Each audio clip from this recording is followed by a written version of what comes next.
What is happening, everyone? Welcome back to another episode of Around the NSL. It's week 21 in the books. It's only 6 weeks away from playoffs, and man, the table's really getting interesting. I mean, we had Toronto this week chugging along on autopilot at the top of the table, winning another game against Halifax.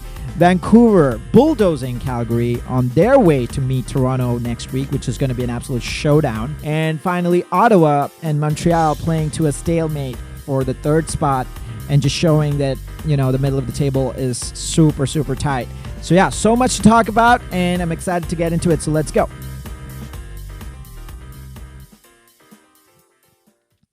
All right, so slow news week this week. We didn't have a lot of transfer and stuff like that because obviously the transfer window is closed. But so instead what we'll do is we'll start looking at the playoffs because believe it or not, we only have 6 more weeks left in the regular season. I know, it's crazy that we're so far into the season, the first season. What we'll do is start looking at the implications for playoffs. It's a very packed top of the table, so there are a lot of things to start looking into. Towards the end of the show, we'll have a section where we talk about what kind of roads each team have towards the playoff. So stick around for that. But first, we'll start with the games. We'll cover all 3 games that happened this weekend, and then eventually we'll get to that. All right, so let's start with the first game of the week, which was Halifax Tides hosting AFC Toronto. And this game didn't have a lot of playoff implications per se because it was the team at the top of the table playing the team at the bottom of the table. But nevertheless, there was a lot of context because Toronto was coming in with a very convincing 2-0 win the previous week against Calgary, and they obviously are still the team to beat. They're at the top of the table. But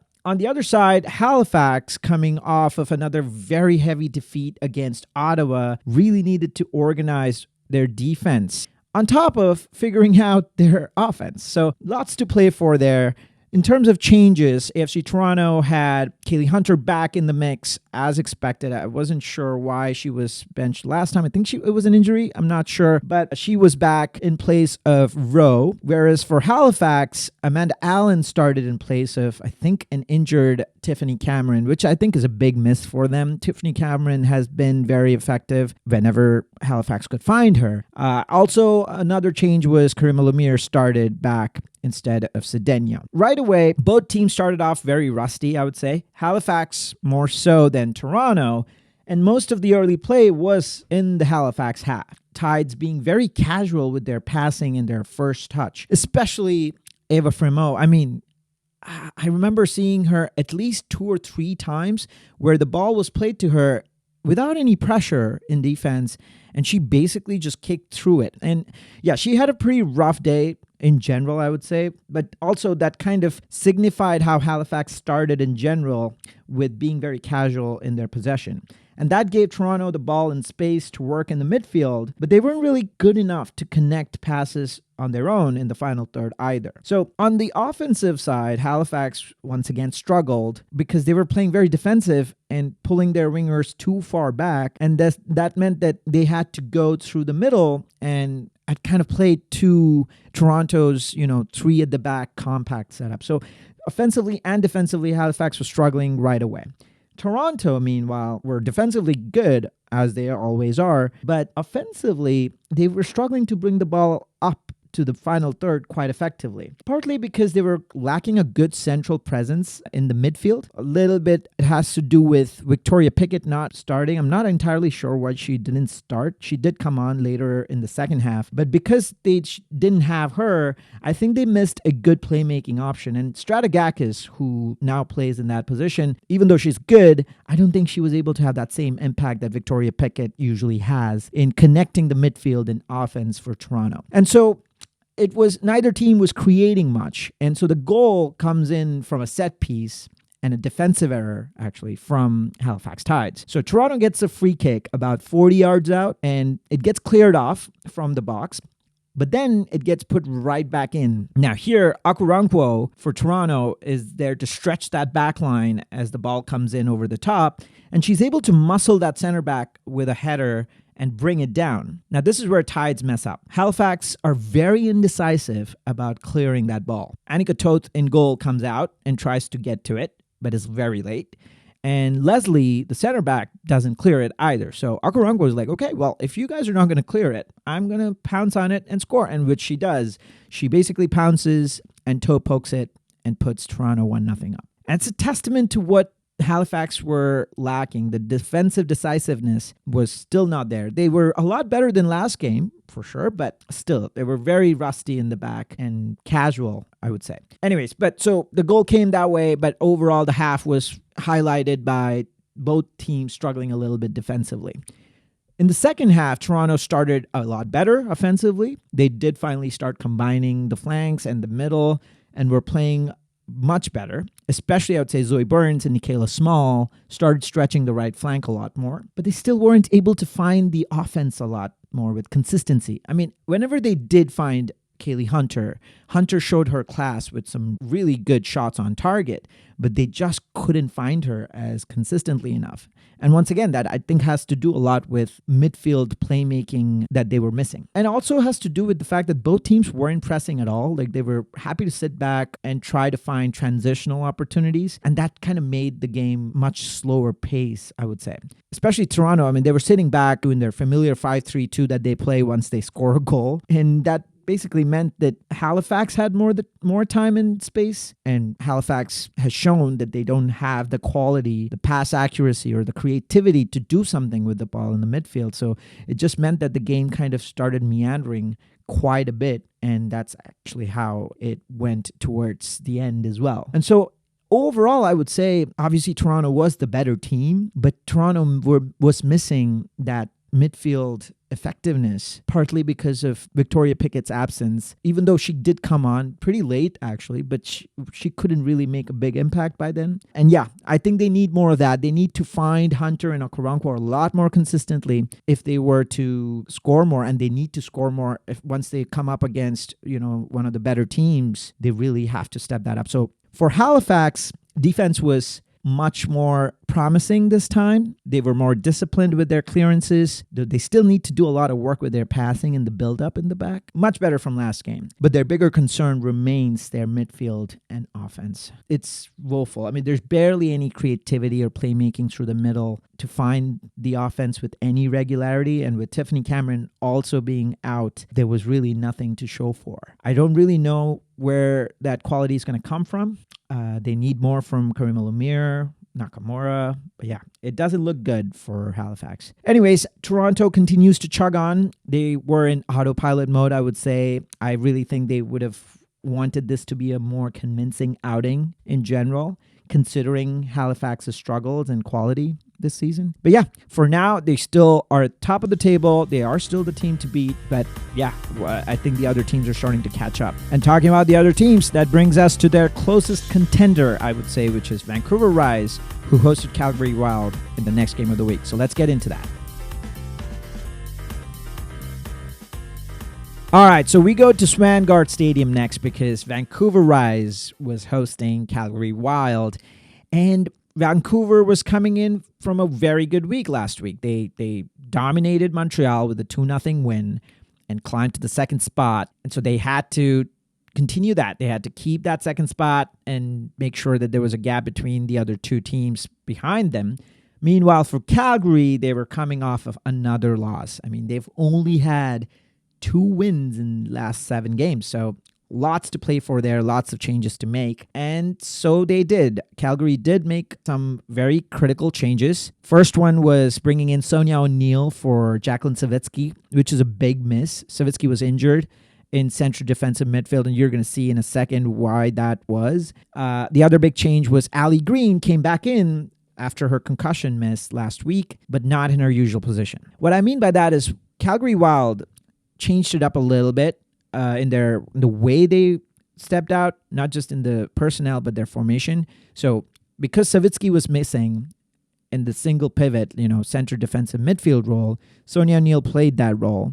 But then in the midfield and forward line, they benched Catherine Harvey, who rightfully so. I mean, she was absent in the last 3 games. So they played Maggie Doherty-Howard up top with Bauckham, and behind that 2 forward line, They played 3 midfielders, and Ali Green was playing midfield alongside Janiyah Robertson and Sarita Thurton, which I thought was so interesting. Ali Green is a left back, and they were playing her out of position. And you'll see how that impacts in a second here. Meanwhile, for Vancouver, the big change obviously was Latifa Abdu started. And we all expected it, but it was still going to be exciting to see what she does. So she started up top with DeFilippo and Holly Ward as expected. But what that also meant was Samantha Chang was able to now play in midfield alongside Quinn and Pechersky, and that looked like such a settled formation and lineup in general. I think the lineup that they played Vancouver this week will probably be their solid, continuous lineup for the rest of the season. It looked super solid, and you'll see in a second that it was. Now, the problem for Calgary was they obviously had an injury for Savitsky, but it got worse by another injury in the early minutes, with Michaela Moore also going down in center back and having to be replaced by Rolfsema within like 10 minutes. And that was another big blow. Now, what both teams also did early on was they both played very slow. They were trying to figure out all these changes and how that kind of meant on the pitch. There was not a lot of pressing, and so there wasn't a lot of quality buildup either from both teams in the early minutes. So it was a little all over the place until Vancouver really started pressing. It took about 15 minutes, but they started pressing, and as soon as they did, it caused a lot of problems for Calgary. For example, a back pass to goalkeeper Bukovac for Calgary turns into a nightmare because she tries to take way too many touches and ends up playing one too many and just gives the ball to DeFilippo. I mean, credit to DeFilippo. She presses Bukovac, but DeFilippo wins the ball in the box and just gives it to Abdu for Vancouver, who jumps on it and just finishes to get her first goal for Vancouver and her 7th overall in her first ever game for Vancouver, and then just makes it 1-0 for Vancouver. I mean, Calgary just dug their own grave there. They really should have been better there. Without even Vancouver doing much, they conceded. And so after the goal, Calgary went into a shell. They started sitting deep. Now, the problem with sitting deep is, I mean, they were good with having space between the lines. So, like, their midfield and defense were close enough, but they left a lot of space across the line. Like, they were very spread out across the pitch. So that basically meant Holly Ward for Vancouver, who was on the left flank, got a lot of space to keep running behind the defense. And she created so many chances in the first half. She really should have had at least one, coming very close. Actually, on one of them, it came off the post. So lots of chances through that left flank. But finally, the second goal comes because of another defensive error, and partly because of Vancouver continuing with that press. Now, a bad midfield back pass from Baucom. She gives the ball away to DeFilippo. Even then, the ball is still 40 yards away from goal. But DeFilippo looks up, sees Bukovac way out of line, and she just takes a really good shot and amazing finish, gets into the goal. Bukovac can't get back in time, and Vancouver are 2-0 up. So overall, both goals comes off of defensive errors. This time, I would say, both times Bukovac makes a mess of it, and Calgary have themselves to blame. Now, offensively, Calgary in the first half don't really do much. They barely are able to build up the play and get up the field. And on the rare occasion they finally do, the finishing is so woeful. Baucom has a really, really good chance where she is given the ball, she's able to take it into the box. There's just really no pressure from the defender, and she just has the goalkeeper to beat, and she takes a shot which is directly at the keeper. She has to do a lot better than that, and that kind of highlights the challenge for Calgary, not just this game, but the whole season. They are woefully lacking on quality up top and being able to match the quality that Maggie Doherty-Howard brings to the table for them. Now, in the second half, Calgary Wild make a very critical change, which just completely ruins their second half, which is Madison Wilson comes in for Sonia O'Neill in center defensive midfield. Now, don't get me wrong, Madison Wilson is a good player. She's very good up top. The higher up the pitch she plays, the better she is. But for some reason, they play her in a defensive midfield role, and that proves to be a very critical difference, not just for the next goal, but a few of the next goals. Because Vancouver continues to exploit the flanks and play Holly Ward and Pechersky to get behind the Calgary defense. And one of the times, Holly Ward is able to do that and takes the ball all the way to the touchline and cuts it back, where Latifa Abdu gets the ball free and unmarked inside the box. There's no one marking her, due partly because of Madison Wilson, because she was the the one that should be marking her. She needs to track back and look for that cutbacks. She doesn't. Abdu has a lot of time and space. She picks her spot and just places into the goal and gets her brace. And Vancouver are 3-0 up. And that just keeps happening again and again. I mean, Calgary continues to struggle in the midfield. They just can't track the Vancouver midfield. They keep getting played around. I mean, the fourth goal also comes that way. Quinn gets the ball again in midfield. They're looking around for a pass, and Madison Wilson is too far away from Quinn. She's not able to track Quinn, and Quinn is able to just look for Peczerski on the flank once again. Peczerski gets the ball. She makes a deep run and draws a penalty. And then guess who? Quinn steps up and it's automatic from there. 4-0. And soon after, once again, Calgary has to keep defending, keeps getting played around in the midfield, gets dominated in the midfield. And this time, from a corner for Vancouver, the ball comes in. The defense is completely lost as to who they should be marking. I mean, Rolfsema and Talia White are just looking at each other and like, okay, who's marking Mariah Lee? Evidently no one, because Mariah Lee gets a completely unmarked header and she heads it in for 5-0. It was just a travesty at that point in terms of defense, especially the center defense of Calgary was completely absent. And that was the sixth goal as well. Like, Calgary were woeful in their midfield marking, gives Quinn a lot of time again. Quinn is able to find Peczerski once again on the flank. And this time Peczerski's like, let me get in on the fun. I mean, there's so much opportunity to be had here. Let me just try it. So she cuts in and takes an early shot from outside the box. And then it's precise enough to beat Vukovic and nestles into the left corner to make it 6-0.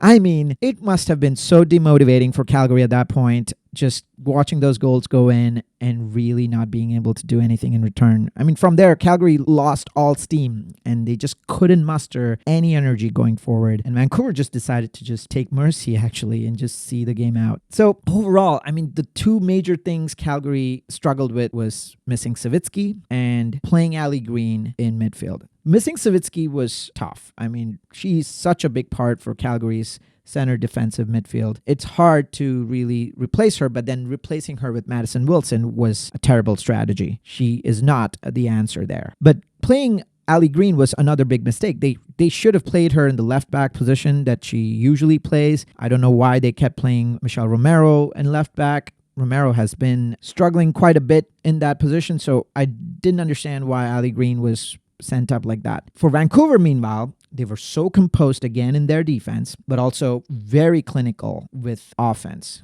Vancouver's offense right now is so settled. Midfield and offense, both are so settled. They have found a very good rhythm with Abdu now joining the offense, and then Quinn and Chang teaming up together with Peczerski in the midfield. Really helps bring everything together. And as we discussed last week, Vancouver is definitely now the closest challenger to Toronto. And I would say might even be the best team in the league as of right now. I mean, given how Toronto's playing, Vancouver, I would put Vancouver about Toronto in just terms of head-to-head. And that's exactly what's happening next week. Vancouver is playing Toronto, and I am excited for it. It's the matchup of the week, the matchup of maybe the next 5 weeks, because top two teams, best two teams, and they're going to go head-to-head against each other. It might actually tell us a lot about who might end up winning the league in the playoffs even. So we'll see. But before we look to next week, let's cover the last game of the week between the other two second-place contenders, Ottawa and Montreal. Let's go.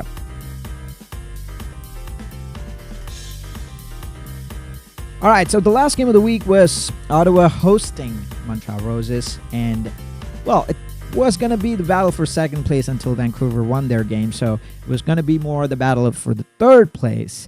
And Ottawa were coming in, as we mentioned, with a thrashing of Halifax last week, so they were really coming in with some momentum. Meanwhile, Montreal were coming in with that loss against Vancouver and a lot of questions about their offensive sustainability in the post-Abdu era. So they really needed to do a lot and see what they can muster up.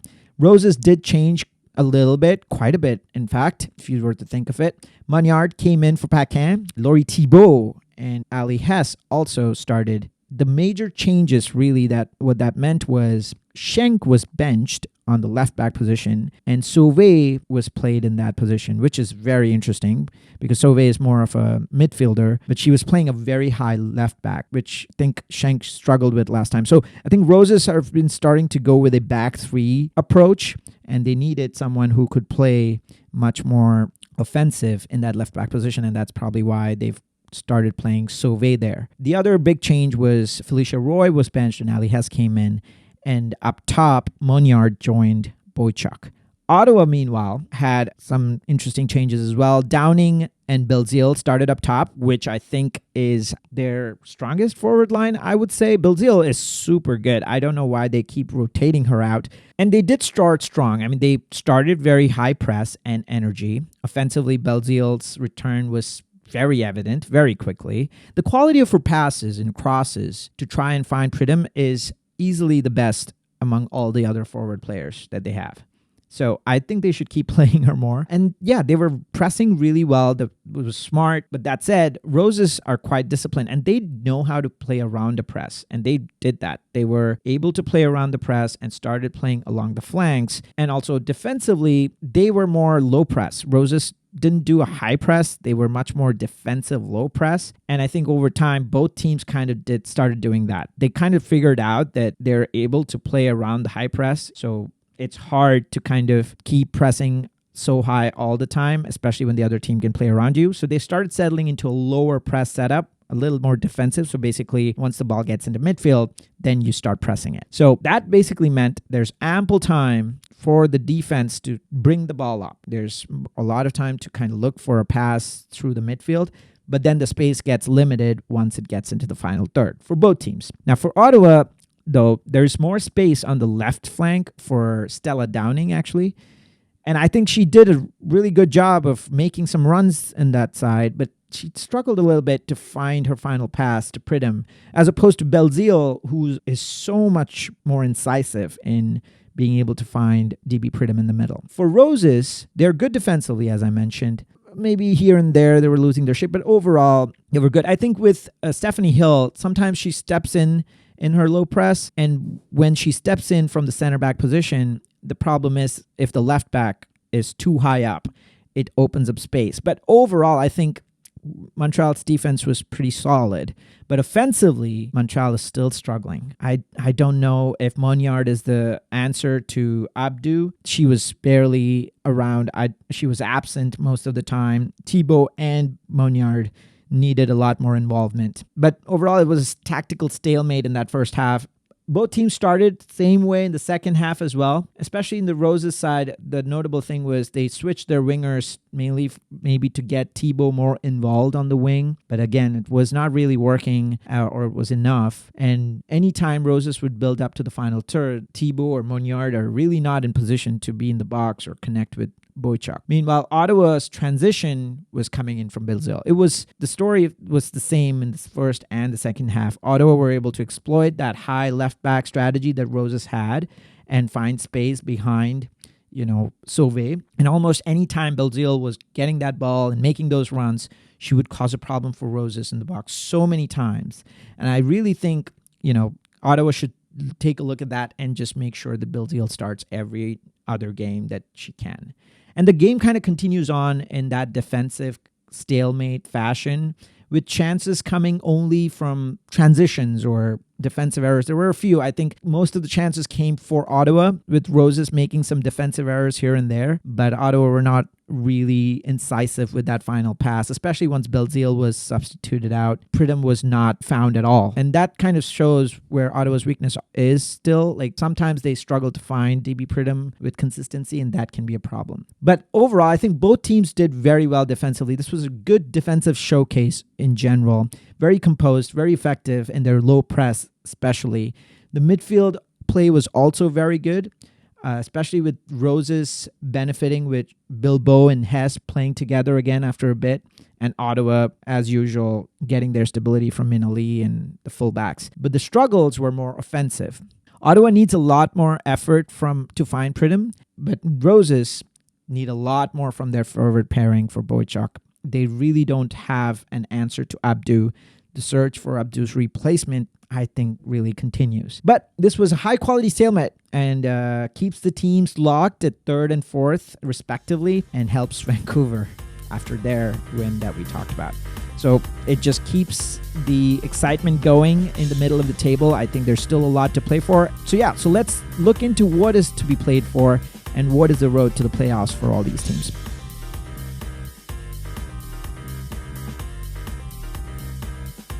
Okay, so let's get to the fun part, the road to the playoffs. We only have 6 more weeks left to the playoffs. So a quick glance, you see that there's a clear gap between the bottom 2 and the top 4. I think that's pretty clear at this point, with 9 points separating the top 4 and the bottom 2 being Calgary and Halifax. My take is, I think the top 4 is probably what we see today is going to be what we see at the end of the season as well. Only 6 weeks left.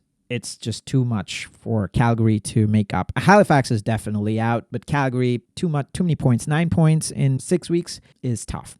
But with playoff positions, they're very much up for grabs. The top 4 are still not, like, the exact top 4 is going to be really up for grabs. With only 3 points separating the 2nd and the 4th, it's still a lot to play for. Even for Toronto, who's in the 1st place, even Toronto is only 6 points away from the 2nd place, Vancouver Rise. And there's still a lot to be decided there. In terms of playoff positioning, I think of the 3 teams who are in between 2nd and 4th, I would say Montreal actually has the easiest run-in, with 4 out of 6 of their remaining games are against the bottom 2 teams. They're playing Calgary twice and Halifax twice. So that's a big leg up for Montreal. And I mean, they need it. They're in the 4th spot. So they really need to get those wins if they from those games. Ottawa, meanwhile, has, I would say, the next easy run-in with 3 out of 6 against the bottom 2. So not bad. Vancouver has the toughest. I mean, 4 out of the 6 are against the top 4. That is a tough run-in, but they are in the 2nd spot. So it's anyone's guess who's going to finish 2nd or 4th. I would say even AFC Toronto, they have 5 more games left, and 3 out of 5 are against the top 4. And they also have 1 less game in hand. They don't play 6 games. So even Toronto is not completely out of trouble. Like, they could still lose their top spot if Vancouver decides to win out, or if Montreal takes advantage of their easy run-in and wins out the rest of the games. But yeah, I think the biggest first test would be next week's clash of Vancouver against Toronto. That'll tell us a lot about those 2 teams, and then Montreal running in with 4 out of 6 against the bottom 2 teams. Those are the 2 things I'm looking at. So next week we'll know a lot more, and then we'll go from there. So we'll cover more in depth about what other playoff implications we need to think about. But for now, let's look at the next week and see what games we have, and maybe let's try predicting them.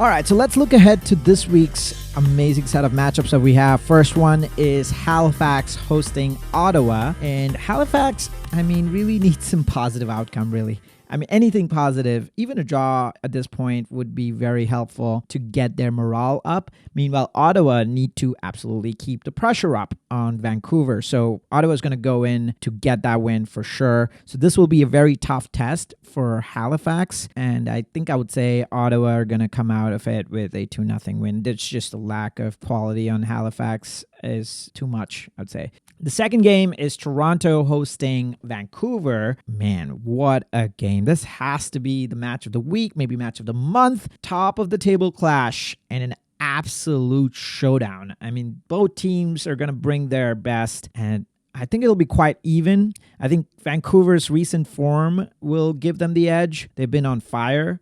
Even though Toronto, I'm sure, are going to try to get revenge, especially after losing that last head-to-head. Even after they were a player up, they still lost that. So lots and lots to play for here. My take is Vancouver are going to edge it out 2-1. They just have too much quality right now, too much momentum and too much quality. And that's going to just make things a lot more interesting as well. So we'll see. Third game, Calgary are hosting Montreal. Calgary really need redemption after that 6-0 thrashing last week. And Roses need wins. I mean, they need to keep the push for the second spot playoff seed going, so they really need to keep winning. And I do think that Montreal will eke out a win here, maybe a 1-0 win. I'm worried for their offense and finishing and so on, but I do think they have enough quality in the rest of the pitch to get that win at Calgary. All right, so with that, I think we've covered a lot here today. I'm excited for what's coming next week. Big games coming up. So hope you guys have an amazing weekend. Enjoy the week and all the games that are happening this week. And I'll see you next time. So until then, be good, be kind, and be you.